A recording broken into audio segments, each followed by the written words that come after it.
la petite anecdote, si je peux appeler ça comme ça, j'ai demandé à retourner à Gaza, parce qu'il faut savoir que malgré tout ce que je viens de vous dire, j'ai 38 ans, et je ne me suis jamais sentie aussi bien que 15 jours sous les bombes à Gaza avec ce peuple. Pour la petite anecdote, au mois de décembre dernier, après que Israël m'ait autorisé à entrer, un dimanche, j'ai reçu l'autorisation avec l'ONG, j'avais rendez-vous à la frontière le jeudi suivant, donc 4 jours plus tard.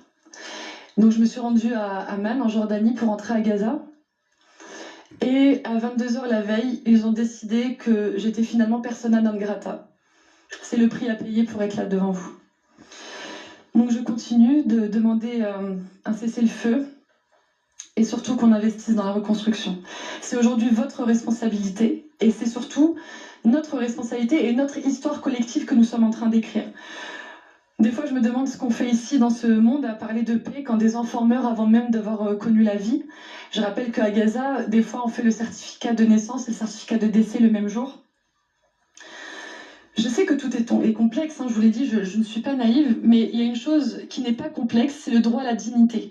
Et en fait, retirer la dignité à quelqu'un, c'est pire que lui retirer la vie. Le faire vivre dans des conditions indignes, c'est peut-être pire que de le tuer.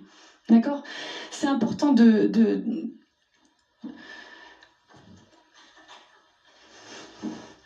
C'est important de noter, excusez-moi, je suis pas quelqu'un d'émotionnel. Moi, je suis pas venue pour vous accuser, hein, vraiment. Je suis vraiment venue pour toujours tenter de secouer, vraiment. Il faut noter qu'il ne peut pas y avoir de paix sans justice.